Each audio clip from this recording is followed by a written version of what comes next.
അപ്പോൾ first video already unboxed ആണ്, എന്നാലും ഒന്നുകൂടെ അടച്ചു വെച്ചിട്ട് പറയല്ല, സസ്പെൻസ്. ഇത് ഇവിടെ നിർത്തിക്കൊണ്ട് തുറക്കുന്നതല്ല, ആദ്യം കൈ വന്ന് ചെറിയ വെട്ടിയതാണ്. ഇത് ഞാൻ ഫ്ലിപ്കാർട്ടിൽ നിന്ന് ഓഫറിൽ വാങ്ങിയതാണ്. ഫ്ലിപ്കാർട്ടിൽ ഞാൻ സ്ക്രോൾ ചെയ്തുകൊണ്ട് നിൽക്കുമ്പോൾ 99 റുപ്പീസ് എന്തോ ഉണ്ടായിരുന്നുള്ളൂ. 4 കാറുണ്ട്. ഇതിപ്പോൾ കയ്യിൽ വെച്ച കാറാണ്. നല്ല കുട്ടിയെ കളിക്കാൻ പറ്റിയ രസമുള്ള കാറാണ്. ഈ ബാക്കറ്റ് വലിച്ച് മുന്നോട്ട് പോകുന്ന സാധനമല്ല, പക്ഷേ നല്ല സ്പ്രിങ് ആക്ഷൻ കാണാൻ പറ്റുന്നുണ്ട്. സ്പ്രിങ് ആക്ഷൻ കാര്യങ്ങളൊക്കെ ഉണ്ട്. നല്ല മൂവിങ് ആണ്. നല്ല രസമാണ് കളിക്കാൻ. ഞാൻ ഒരുപാട് പ്രാവശ്യം ഓടിച്ച് വയ്ക്കും. നല്ല രസമുണ്ട് കളിക്കാൻ. അത്യാവശ്യം എന്താ പറയുക, ഡ്യൂറബിലിറ്റി ഉണ്ട് സാധനത്തിന്. അങ്ങനെ സൂപ്പർ മെറ്റീരിയൽ ഒന്നുമല്ല, അങ്ങനെ ചീപ്പ് മെറ്റീരിയൽ ഒന്നുമല്ല. അത്യാവശ്യം ക്വാളിറ്റി ഉണ്ട്. 99 റുപ്പീസ് ഉണ്ടായിരുന്നുള്ളൂ. ഓഫർ ടൈമിൽ വാങ്ങിയതാണ്. ഇത് ആദ്യത്തെ ബോക്സിൽ ഇതാണ്. എങ്ങനെയുണ്ട് കാറ്? ഇഷ്ടമായോ? ഓക്കെ, എങ്ങനെയുണ്ട് പറഞ്ഞോടുക്ക്? എങ്ങനെയുണ്ട് പറഞ്ഞോടുക്ക്? പറ, സംസാരിക്കും. നല്ല രസമുണ്ടോ? നല്ല രസമുണ്ട്. ഓക്കെ, ഇതിൻ്റെ ഒരു വലുപ്പം പല ബോക്സുകളായിട്ടുള്ള, ഇപ്പം ഞാൻ ഇതിലത്തെ ഫോട്ടോൻ്റെ വലുപ്പം എത്ര ഉണ്ടെന്ന് ഞാൻ ജസ്റ്റ് ഒന്ന് കാണിച്ചു തരാം. ഇതൊക്കെ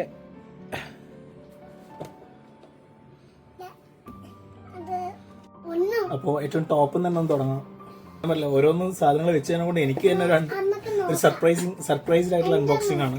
കാരണം എനിക്കും അറിയില്ല ഓരോ ബോക്സുകൾ എന്താണല്ലോ. ഓർഡർ ചെയ്ത് ഞാനാണ്, പക്ഷെ ഒരുപാട് സാധനങ്ങൾ ഓർഡർ ചെയ്തിട്ടുണ്ട്. ഞാൻ പറയട്ടെ, അപ്പോ തുറന്നു നോക്കാം എന്താ ഉള്ളതെന്ന്. ഒരു പിടിയില്ല. നമുക്ക് തുറന്നു നോക്കാം എന്താ സാധനം. ഇത് ഓരോ സാധനങ്ങളും അൺബോക്സ്, ഒരു ഡിസ്ക്ലെയിമറാണ്. ഓരോ സാധനം അൺബോക്സ് ചെയ്യുമ്പം വളരെ ഇൻട്രസ്റ്റിംഗ് ആയിട്ടുള്ള, വളരെ എന്താ പറയുക, ഞെട്ടിക്കുന്ന സാധനങ്ങളോ അല്ലെങ്കിൽ ഇതുവരെ കാണാത്ത സാധനങ്ങളോ അല്ലെങ്കിൽ റയർ ആയിട്ടുള്ള പീസൊന്നും എല്ലാം വീട്ടിലെ ഹൗസ് ഹോൾഡിങ്സ് ആണ്. എല്ലാം വീട്ടിലേക്കുള്ള എക്യുപ്മെൻറ്റ്സ്, ഓർഗനൈസേഴ്സ്, കാര്യങ്ങൾ. എനിക്ക് കിച്ചണിൻ്റെ മസാലപ്പാട്ട് വരെ ഇതിൻ്റെ ഉള്ളിലുണ്ട്. അപ്പോൾ അങ്ങനത്തെ ഐറ്റംസ് മാത്രമേ ഉള്ളൂ.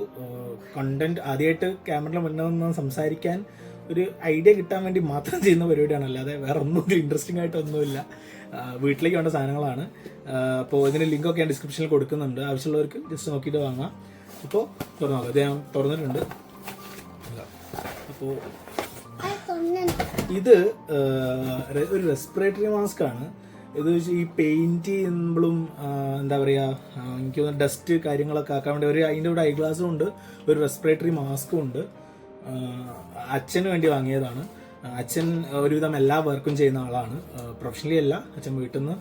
പ്രൊഫഷണലി അച്ഛൻ ഇങ്ങനത്തെ വർക്ക്സൊക്കെ ഒരുപാട് ചെയ്തിട്ടുണ്ട്. ഇപ്പം വീട്ടിൽ നിന്ന് ഉള്ള ഒരുവിധം എല്ലാ കാര്യങ്ങളും, വെൽഡിങ് ആയാലും പെയിൻറ്റിങ് ആയാലും വണ്ടീൻ്റെ പ്രശ്നങ്ങളായാലും എൻ്റെ വണ്ടീൻ്റെ പ്രശ്നങ്ങളായാലും വീട്ടിലുള്ള ഈ പൈപ്പിലെ ടാപ്പ് ലീക്കാവുമ്പോൾ അല്ലെങ്കിൽ വട്ടോവർ എല്ലാത്തിനും അച്ഛനാണ് ചെയ്യാറ് വീട്ടിലെ കാര്യങ്ങളൊക്കെ.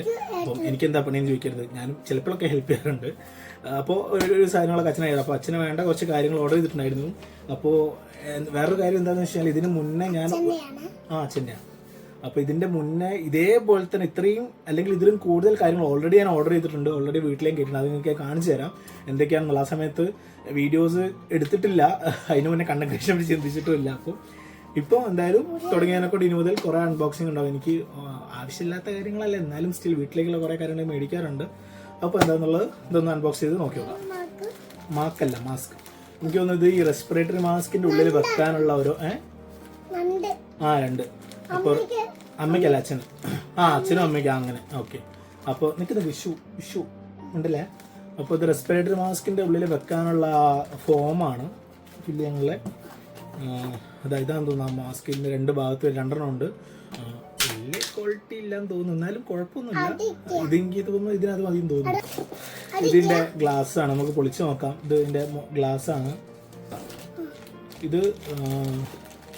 ഇതാണ് മാസ്ക് ഇതാണ്. സ്വിമ്മിങ് സെറ്റിന്റെ കൂടെയുള്ള ഈ ഇയർ പ്ലഗും നൂലും ഉണ്ട്. ഇത് അതിന്റെ ഫിൽറ്റേഴ്സ് ആണ്. ആ പാഡ് ഇതിന്റെ ഉള്ളിലാണ് വെക്കുന്നതെന്ന് തോന്നുന്നു. നമുക്ക് എന്തായാലും ഇതൊക്കെ പൊളിച്ചിട്ടൊന്ന് ഫിറ്റ് ചെയ്ത് നോക്കാം. ഇതിന്റെ ഉള്ളിൽ ഓൾറെഡി പാഡ് ഉണ്ട്. ഈ നേരത്തെ കാണിച്ച ഈ പാഡാണെന്ന് തോന്നുന്നു. മേ ബി ഇത് റീഫിൽ ചെയ്യാനുള്ളതായിരിക്കാം. കുറച്ച് നേരത്തെ കഷ്ടപ്പാടിനൊടുവിൽ ഇതിവിടെ ഫിക്സ് ചെയ്തിട്ടുണ്ട്. അപ്പോൾ ഈ ഭാഗത്ത് ഇതിവിടെ ഫിക്സ് ചെയ്ത് നോക്കണം. കുറച്ച് ടൈം എടുക്കും ഒന്ന് ഫിക്സ് ചെയ്യട്ടെ. ഇവിടെ ഈ ഒരു ലൈനുമായിട്ട് ഇവിടുത്തെ ഈ ലൈനുമായിട്ടും അലൈൻ ചെയ്ത് വെച്ച് റൊട്ടേറ്റ് ആയി ചെയ്യേണ്ടത്. ഫിക്സ് ചെയ്യുന്നു. പറഞ്ഞു ഫിക്സ് ആയിട്ടുണ്ട്. എന്നിട്ട് ഇത് റൊട്ടേറ്റ് സെറ്റായിട്ടുണ്ട്. ഇങ്ങനെ തന്നെയാണ് എന്ന് വിശ്വസിക്കുന്ന പിക്ചർ നോക്കട്ടെ. പിന്നെ ഇത് അതിൻ്റെ മുകളിലുള്ള ഏറ്റവും ലാസ്റ്റുള്ള പ്ലാസ്റ്റിക് കപ്പാണ്. ഒരു ഫിൽറ്റർ വരുന്നുണ്ട്, മറ്റേ ആ ഫോമുള്ള ഫിൽറ്റർ വരുന്നുണ്ട്. ആ ഒരു ഗ്രിൽ ഷേപ്സ് ആണ്. അതിൻ്റെ മുകളിൽ ഈ പ്ലാസ്റ്റിക്കിൻ്റെ ഇതും വരുന്നതാണ്. എന്നിട്ട് ഇത് അതേപോലെ തന്നെ ഈ പ്ലാസ്റ്റിക്കിൻ്റെ ഇത് ഇപ്പുറത്തും കൂടെ ഫിക്സ് ചെയ്യാം. ഇത് കംപ്ലീറ്റ് ആയിട്ടുണ്ട്. ഈ ഗ്ലാസ്സസുമായിട്ട് ഇത് പെയർ ചെയ്ത് നോക്കാം. അപ്പോൾ ഇതാണ് ഫൈനൽ ലുക്ക്.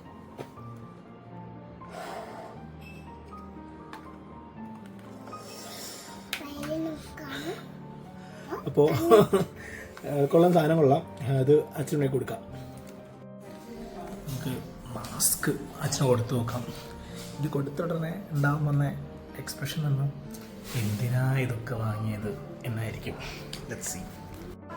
നോക്കൂ നോക്കൂ.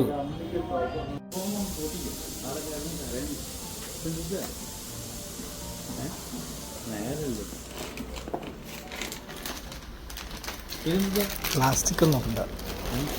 പോളിഷ് ചെയ്യുന്നത്